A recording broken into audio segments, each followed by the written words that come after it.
Assalamualaikum warahmatullahi wabarakatuh. Perkenalkan, nama saya Muhammad Fadlil Al-Qushairi, mahasiswa INEM jurusan Bimbingan Konseling angkatan 2018. Pada kesempatan ini saya akan menjelaskan mengenai kesetaraan gender dalam dunia kerja.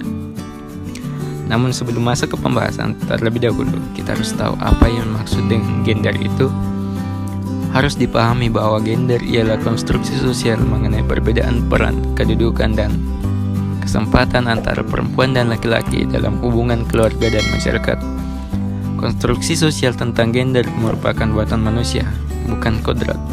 Jadi, gender itu bukan jenis kelamin yang seperti kita dengar, namun sebuah konstruksi sosial yang dibuat oleh masyarakat kita dan bukan suatu kodrat. Jadi gender ini sifatnya bisa dipertukarkan dan tidak menetap. Mengapa kita penting mengetahui ini? Dengan adanya pemahaman tentang gender, untuk para orang tua bisa menerapkan sikap yang benar dalam mencontohkannya kepada anaknya. Bagi guru dapat memberikan edukasi mengenai gender dalam upaya kesetaraan gender. Beberapa ketidakadilan gender yang dialami perempuan dalam dunia kerja. Di dunia kerja adalah dunia yang penuh persaingan dan uji kompetensi dan kualitas, maka tiap orang berlomba untuk mendapatkan pekerjaan yang ia inginkan. Namun dalam dunia kerja timbul sebuah kesenjangan antara laki-laki dan perempuan. Laki-laki lebih mendominasi dan partisipasi perempuan sangat kurang karena beberapa alasan berikut. Pertama adalah marginalisasi. Marginalisasi berarti proses yang menyebabkan perempuan terpinggir dalam segala hal. Ada beberapa jenis dan bentuk, tempat dan waktu, serta mekanisme proses peminggiran kaum perempuan karena perbedaan gender, antara lain peminggiran dalam bidang ekonomi. Yang kedua adalah subordinasi. Subordinasi dalam hal ini adalah penomorduaan pada salah satu jenis kelamin, umumnya pada perempuan. Pandangan gender telah menimbulkan subordinasi terhadap perempuan. Perempuan dianggap sebagai bagian dari laki-laki dan bukan sebagai satu kesatuan yang utuh. Laki-laki adalah pemimpin bagi perempuan, sehingga perempuan harus selalu tunduk pada kemauan laki-laki. Dengan demikian, posisi perempuan ada di bawah laki-laki atau tidak setara. Stereotip. Stereotip adalah pelabelan atau penandaan terhadap suatu kelompok tertentu, dalam hal ini perempuan.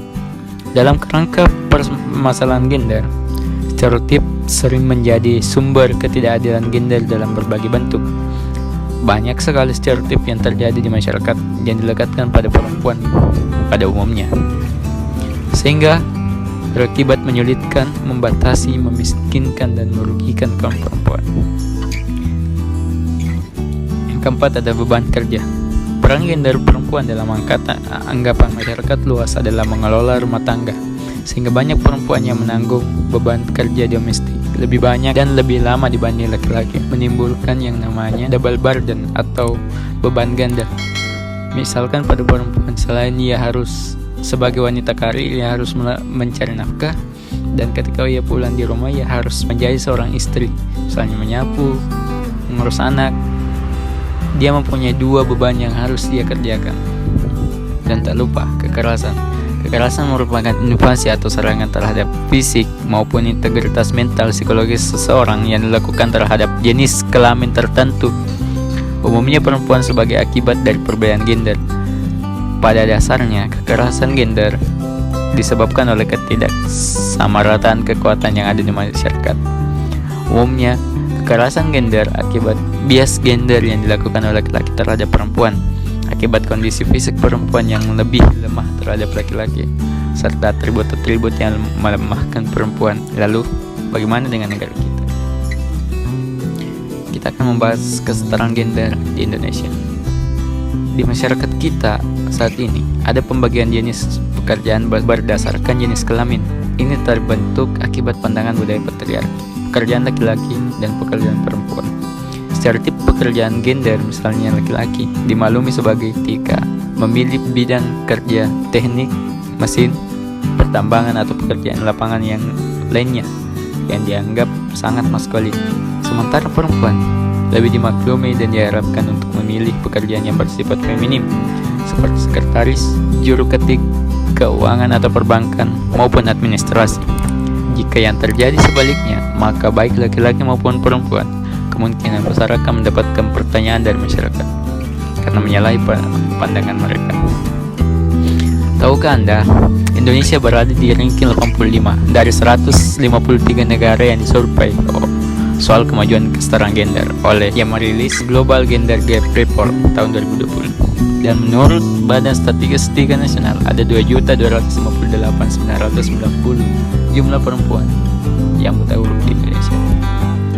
Dan sementara laki-laki yaitu 1.157.703 jumlah laki-laki yang buta huruf di Indonesia. Dan negara kita ada 118 dari 575 orang keterwakilan perempuan pada parlemen DPR di periode 2019-2024 dan hanya 54% jumlah partisipasi angkatan kerja perempuan di Indonesia.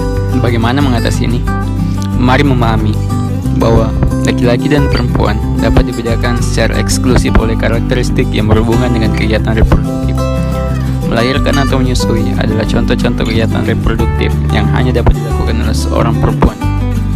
Gender berhubungan dengan karakteristik dan peran harus dianggap berasal dari seseorang oleh masyarakat atau komunitas tertentu. Budaya sebuah masyarakat memperalihkan peran kepada perempuan dan laki-laki di luar fungsi biologis mereka telah ditetapkan, dan perang ini terkadang membatasi pilihan-pilihan pekerjaan dan pendidikan seseorang.